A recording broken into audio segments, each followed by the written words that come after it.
Welcome to the riskadvisor.com podcast. I'm Sal LaFreri. I'm here with my good friend and co-host, Jim Henry. Before we begin, we'd like to remind each of you to subscribe to this show and to push the like button for us. Please leave us your comments. Your opinion is very important to us. So today we want to talk about understanding the hurdles a vendor or contractor should be aware of before engaging with a government entity or responding to a proposal.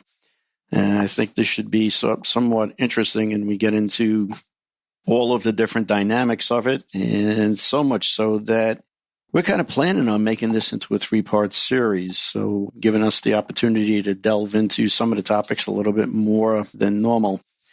So Jim, responding to RFPs, doing work with the government, this is your bailiwick. This is what you made a career out of. Well, yes, and more so public agencies than kind of when people think of government contracts, they think of direct, federal business and whatnot. But I always consider the work we did with public agencies to be that swim lane that we were in, in our integration business.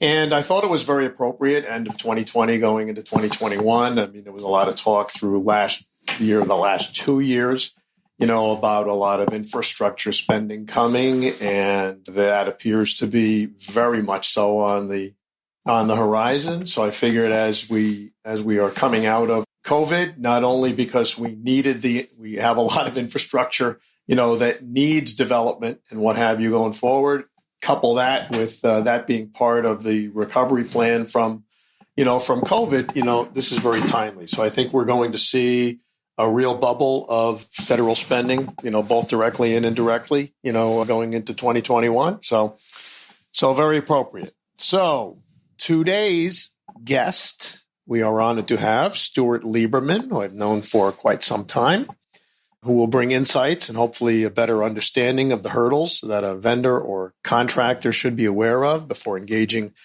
with a government entity and responding to a proposal. Stuart has a BA and holds an MBA in management, also has 15 plus years in technology sales, as well as in consulting in the service arena. He is also president of Apogee Solutions, a company that does consulting and guidance in agency projects, programs, and technology solutions, has 25 plus years in the agency arena, where he has written and responded to RFPs, RFIs, and RFQs. Stuart, welcome to the show. Well, thank you for inviting me. I appreciate it. I've always found this topic very interesting, especially since I've been on both ends of the sidewalk, or you may call it, or the street. I've seen a lot of companies make errors, and as I was working in the companies as well, in the big iron companies in the old days, I saw problems as well. And there are a couple of, I won't go through all the initial bullets that we'll maybe touching on today and in the next set of podcasts, but let's just talk about a couple of them up front. And one of them was misunderstanding of initial meetings. And I think we've all had this situation where we get in front of a company and we're not sure whether that person even understands our product or if that understands the industry. When I was on the selling side of the business of sales partner, I would reach out to agencies and try to get a foothold into the sales opportunity. I found in many cases a disconnect between the salesperson and the agency contact, and sometimes there were some awkward moments where I felt I didn't understand why we were meeting with the agency at all. We go back to the office and do a post-mortem to understand what went wrong and what was the disconnect.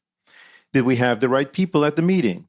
Did something change from the initial call? Did the agency contact have an understanding what we were selling?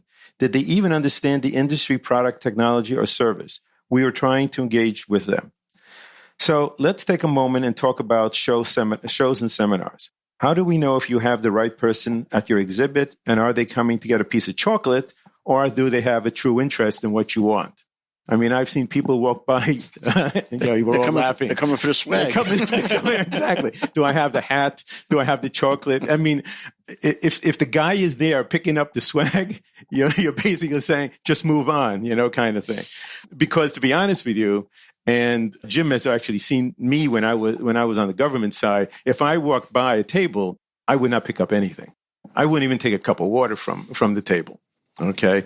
Or if somebody was coming in, the first thing I basically say to them, and if they bring in food, I'd say, we don't want any, thank you. You please take it back and you'll walk back. And then next time they come in, they really wouldn't bring anything because they know better.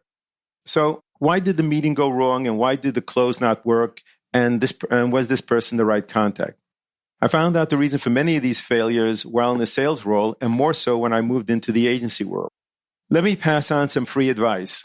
The person you meet at a show or a seminar may be your first contact, but many times he or she is not going to get you into the door, or worst case, now have no intentions of giving you any information, let alone a lead. So why do these misunderstandings occur? Tell me what I'm about to say sounds familiar, guys. Okay? Don't shake your heads because you can't see that. Okay. So this has happened to me so many times. You have no idea, by the way. So you meet the director or an assistant director of an agency, and he or she says he will contact you or even be added plus. He'll give you your business card, and you give him one of yours. You can call, and finally you get through many times it's, he or she or assistant will say that the manager or project manager will get back to you. You'll never hear it. You got to get through the gatekeeper. Exactly. You got to get through the gatekeeper.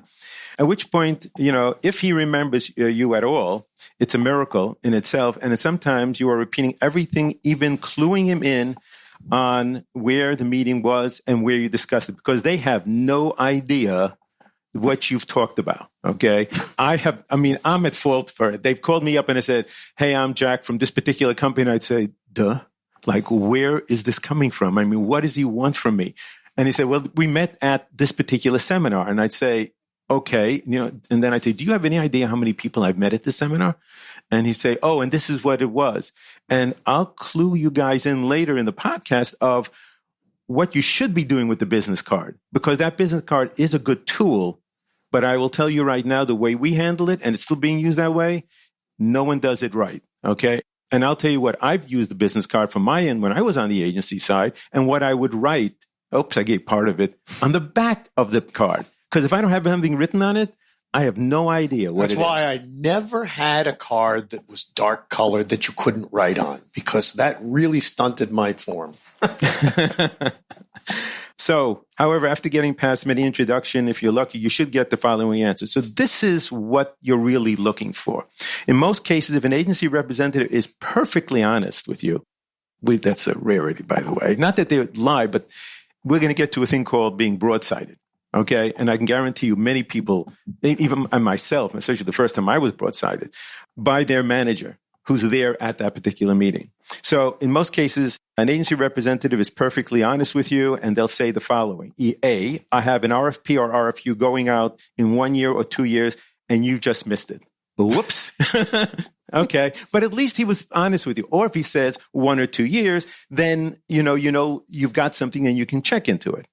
Or I have an RFP or RFQ going out, and please check the site. Now, that's a very honest scenario, but now you got to find out where the site is. So you got to figure out who he is, where he is, what agency he is, and so on and so forth. This means that he or she either barely remembers you or the product or service, and wants to get you off the phone if he's basically asking you for that RFP or RFQ. Or I have an RFP, RFQ going out, and I forward your name and information to the procurement office. This is really a good sign. However, don't bet on it 100%. Think of it as just getting in the door. You just got past your first hurdle.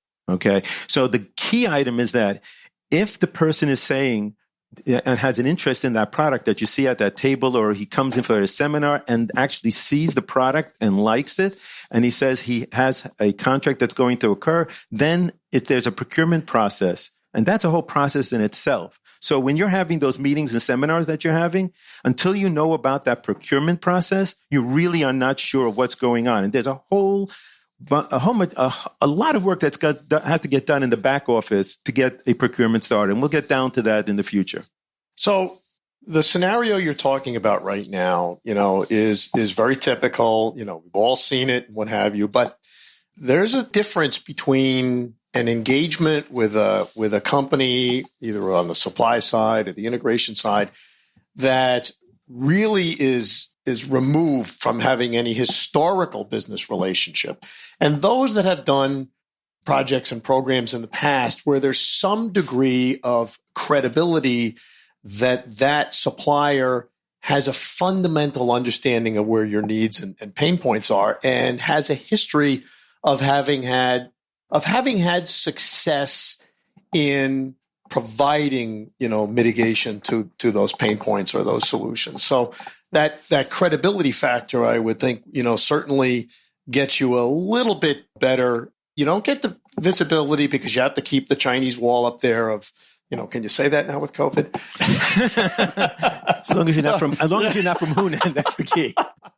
But I think a lot of our listeners may not have that experience, with those agencies. But the key is, as you move forward and start getting some business, keep your eye on the ball. Like you say, that you're meeting these agencies have a gazillion things going on. Now they're going to get flooded with dollars for a lot of projects. It's going to be dizzying. So the key for the salient points, for the suppliers, it's frequency, not amplitude. Don't get overwhelmed. Don't get affronted because you think, that they forgot, they didn't meet me, they met me, they don't remember. It's not personal. You're juggling a gazillion things at the same time, but you just have to be patient and you have to stay on mission. But Jim, you hit a key point, and you were good at this, because that's why you and I have a very good relationship when I was on the agency side. And that is, you weren't selling. We'll talk about that. You were teaching. You were making people aware and if the supplier is that good, he's not going to spend the time, trying to sell his product and repeating it, because trust me, after the person's heard it the first time, they know it. Okay. It's what is new. What can you teach me? What makes it better for me? And how are you going to improve me as the agency? And as well as, being the company that you are, how are you going to advance me? And who am I supporting? That is the citizens or that are out there that are using the transportation or using security or using whatever products that we're going to sell. Education is the most important part. That's where I got turned on. Okay. When somebody said to me, "Oh, do you want to know about something new?" I mean, Emil, you know who Emil is, right? Mm-hmm. So Emil he's the good teacher. He basically said, "I'm here. I'll tell you what I'm going to be doing, but I'm not selling to you. I am teaching you." And that's a big difference. Right. Let's just jump in and take a quick break real quick. We just want to remind everyone that you're listening to the Risk Advisor podcast hosted by Jim Henry and me, Sal Lafreri. We're going to invite you to comment on our blog at theriskadvisor.com and to subscribe and follow us on social media like Facebook, Instagram, and Twitter. If you're interested in having one or both of us speak, either virtually or in person at an upcoming event, or would like to consult with us, we're going to ask you to please go to the webpage at theriskadvisor.com to set that up.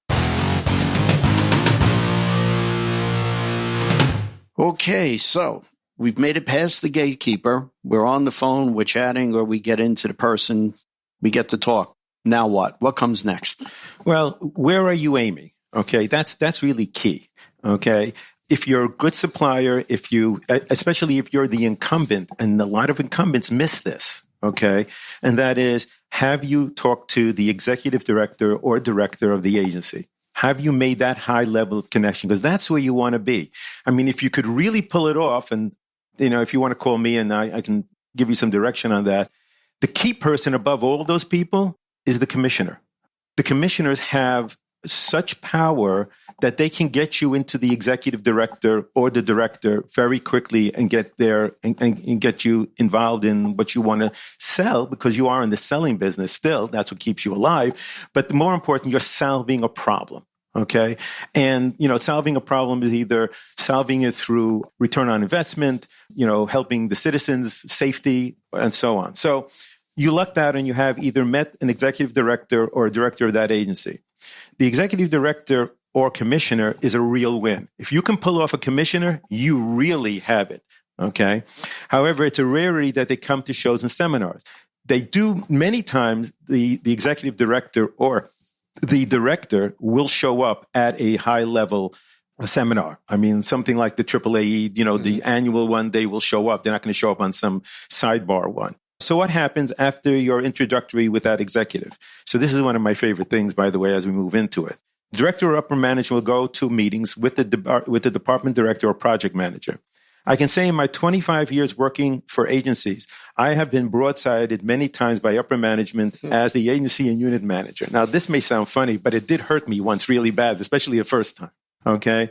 In order for the director or upper manager to nicely excuse themselves, because to be honest with you, even though they're interested, they're not that interested. Okay. They just want to make the connection. Talking to you that the director executive would send the company representative, the project manager or staff person that they have also invited in order to shield them and allow them to move along at the show or seminar. This also happens at invites to the agency where you arrive at a company staff to give a presentation and the executive director had to excuse themselves. And that has happened many times where I go to a meeting and everybody said they'd be there, including the director. Okay. And the next thing I know, he says he's not there. And after the first couple of times, he's never going to be there. So we'll get to that. However, they will say to the company meeting that the people present are the key people to the decision makers. I can tell you that I've had to round up bodies to sit at a meeting just to make the company feel comfortable. Yes, I was the project manager and the owner of the RFP or RFQ, okay, which was an important piece. But I will tell you that I had to get bodies in there to show substance that we really care about this person showing up. Or the staff. So let's do a question there. So the high level management, by at least committing that they're going to come to that meeting, shows a level of interest in the subject matter that it's relevant to them. And even if they only spend the first minute there and then get pulled away, that's great. Does that give you the green light in that next tier that management does want a debrief from you on what did they miss for the piece of that meeting that they had to step away from? So what will happen is that many times they've seen a company that they feel has good input for a particular project. That's why they asked them to come in. If you're lucky, they've called you before they even had the meeting and they said, okay, Stu, all right, bring in, you, yourself, some staff of mine, and we'd show up and we'd listen to the particular project or the particular service product or whatever. It does have meaningful because it's coming from the director, okay, or it's coming from the head of the department. However, sometimes what will happen is that they're not sure of the product at all. That's the differentiator. So what they're asking to do is say, look, I listened to this guy at some meeting or at some seminar. Now, you are the technical knowledge person, okay? You know what it is or not. I need you to differentiate and tell me, can this company help us in any way to lower our costs, cut people down? Because I'm really not cut people down. The problem really is that you only have so many people. And every time you put in a new project or, God forbid, a pilot, you have no idea what a pilot costs an agency, okay? Not just yourselves. Even if they're getting the stuff for free. Well, even if you got the stuff for free, it leaves. A pilot can't stay. Yeah. Okay. It has to be taken out. So, it's good for the period of time. It's good for the supplier. He can, if he got to get it in writing, by the way. If he can basically say, look, I put this in, it was used for testing purpose and we succeeded in the test. They can't say they purchased it and they can't, and this I've seen many times, they can't say, well, we've sold it. No, you haven't sold anything. You haven't installed anything. You have done a pilot, okay? And that's a very confusing thing for many people. I mean, I have gotten a phone call once, okay, from the Wall Street Journal, true story. And the guy said they were putting in a system, okay, in the Port Authority. He wanted to, and so Media Relations called me up and said, this is going out in the Wall Street Journal. Is this correct? Because your name is in it. I said, what are you talking about? We're not importing. I barely know the guy. I'm not saying that people are unethical. It's not the case, but they're trying to get a foothold. I truly understand that. But you have to be very careful of, as a supplier or as selling a product or a service, what you're trying to accomplish. Yes, going back to your item, and that is by the director or the department manager saying, come in, he's actually asking you to qualify. Okay, right. Qualify the product. And they believe that you will be working, okay? And sometimes it's a surprise because I didn't even know I was working on it until I found out this company came in and said, we're going to be doing this, that this is going to become your project and this is that RFP that you're going to be doing. And we'll get into the difference between an RFP and an RFQ because there are two different worlds. Two things I'd like to inject there. Now, you brought up the subject on pilots, and I've seen this way too many times. certainly it is an objective, because you do want to have, on the supply side, you want to show the confidence that you're solving a relevant problem, and the pilot is going to show well. However, there are many overly aggressive suppliers, and many times, if it's technology, it's VC funded, and they're after that pot of gold of getting the visibility that you have a pilot at a major agency and what have you, and then they immediately start flaunting that out to the commercial environment, like that gives them all the legitimacy in the world, and it's still at the pilot stage, right? So when I was in the integration business, and I'm asking, well, where do you have the product? And then they immediately jump into the pilots. Well, that's all well and good if you have something else that has some history to it. But if it's only at the pilot stage, that's when my bullshit meter goes off that says, okay, they gave something away for nothing, even though it might be good. They gave something away for nothing, right? It's a pilot. It may go somewhere. It may not. They're already trying to commercialize that it gives them an air of legitimacy. And if that then further gets back to the agency that they're doing that ahead of acceptance, it just sends off all those warning signs, that they're trying to satisfy VCs or whatever, to try and get some, they're trying to get over their skis. And oftentimes, that can ruin what really is a very good, very viable technology, but you just can't force it that hard.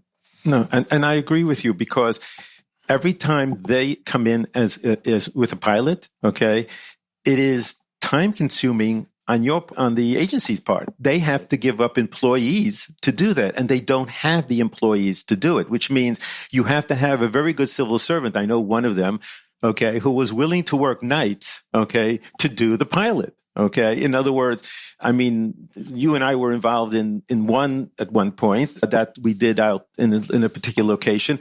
And I actually had to work, at night to be able to get it done, because I couldn't get anybody else. Okay. I couldn't ask one of my staff to go out there and do this because it wasn't the right thing to do. I mean, he's working a 24 by 7 hour shift. Well, I got to put in the extra 28 hours.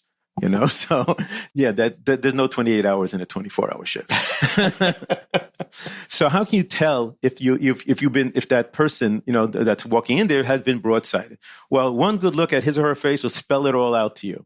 I can tell you the first time that happened to me.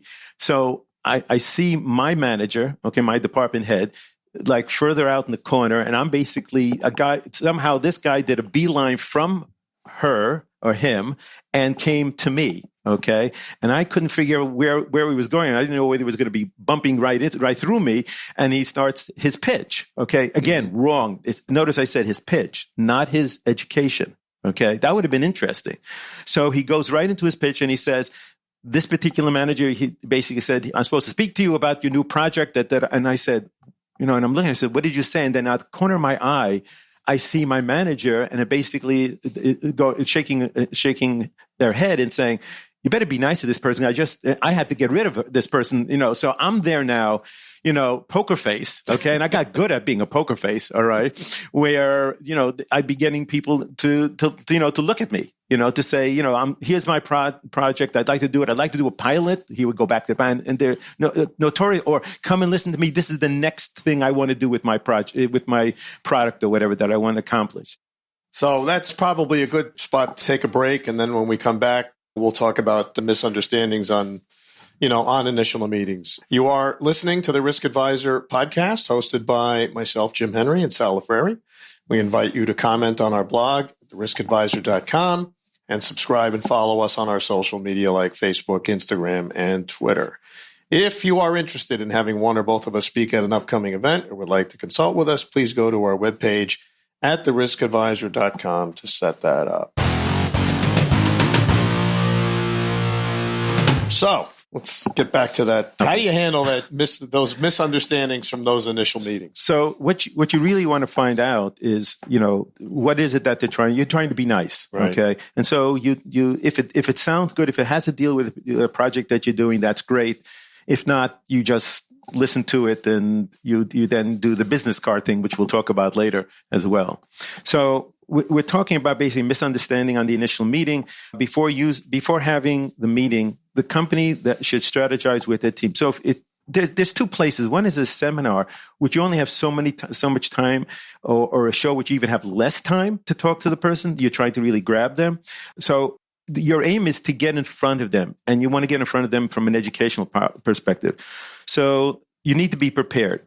And one of the problems that I've seen is that I don't know how they get up sometimes to my office when I used to be there and get through the elevator and security in those days, but they must have known somebody, or they called the department head or the director and said, "Oh, this is Jack, from this company. I have a meeting. Sorry, I'm late." That's a real good one, by the way, if you ever want to get in. Sorry, I'm late. And it's like the department manager has no idea. Now they feel bad. Okay, that's a little hook, by the way, guys who's listening. Just say, I'm sorry, I'm late. A little social engineering. Exactly, a little social engineering. You got it made. And the next thing you know, the unit manager, department, I forgot, because they have a full load. They can't remember everything, even though their calendars are all packed. So how would a company get in front of a government agency? Let's just look at that. So Sal and Jim, you've been in the business for a long time. What are your thoughts on it? How do you get in front of a government agency? As I said a little bit earlier, I think it's all about understanding that agency, understanding their problems, and you got to go right to the pain points that you know that they have, because it's small talk or shiny widgets or technology for the sake of technology, that $2 or more now to get on the subway, right? It's not relevant. You gotta go to something that ties into your product or your solution that is keeping them up at night. Otherwise, you're just white noise.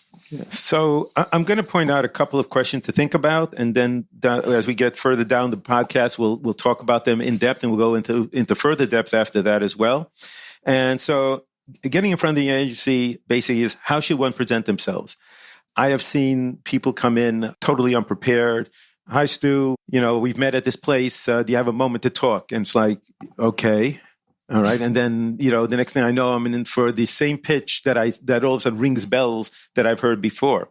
How do I know if I'm speaking to the right person? Should I spend the money to showcase, present a topic, just mingle and meet with agencies during breaks and lunches? You need to know how to position yourself for where you are at the product and with whom you're going to speak to. I mean, we all know that. We've been through it, but we get overzealous many times. The suppliers, I did it as well. When I was on the sales side, I'd get overzealous and start saying, my product is X and X and X, and this would take care of this. And, you're missing the point. How can you tell if the contact you have been given was broad-sided? We spent a few moments on that. And then I have a thing which is old marketing or sales 101, which is, how do you know you got to the fox? Okay.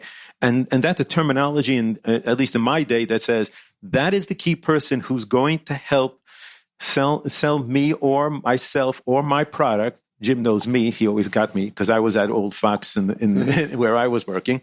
And that person will help introduce you to the agency and move that particular product possibly along. Whether, it's very interesting because many people go in, and we'll talk about that later on, and get a state contract. Okay. And so you spend an enormous amount of money putting and investing and getting into a state contract. However, you never get a phone call. Why? Well, did you ever bother, to give them a call to try to create a learning perspective so that you're not talking about the product, you're talking about what it is that's going to take away their hurt point as you hit the mark, or, give them the return on investment. How are you going to improve them? What are they going to do? I had one guy who came in, we'll throw a little story into this. One guy who came in who wanted to present a particular product to us, and he came in with a very unique scenario until he got to the very end. And that is, he said, if you put this in, you're going to get a return on investment. We won't even charge you for the product. Okay. Except for we want 1% of your revenue. And you should have seen, like, the department manager was there, a few other guys were there, and so on and so forth. And if you ever saw like a bunch of eyes go freaking glaze real quick and says, you're out of here. It's over. Okay. So, that comes to the fundamental understanding of what public agencies, can do and can't do at that level. unless you're way up at the commissioner level that can consider those kind of public-private partnerships. Well, right? the commissioner level, it's really a good place if you can get there. As a matter of fact, it's a great place if you can get there. However, they're only going to get you so far. Okay. Mm-hmm. They'll definitely, they can definitely push a pilot because they'll talk to the executive director and say, hey, this is a great thing. And if it really shows substance, it may very much go. Not go as a product to be sold, but go as a pilot. The other items are, what does the exchange of a business card mean? When you give me one, I give you yours, take care, bye, see you later, I'm done. If you think about it, myself being the on the agency side, when I've given you my card, I basically say, whew, God, I got out of this. I'm done.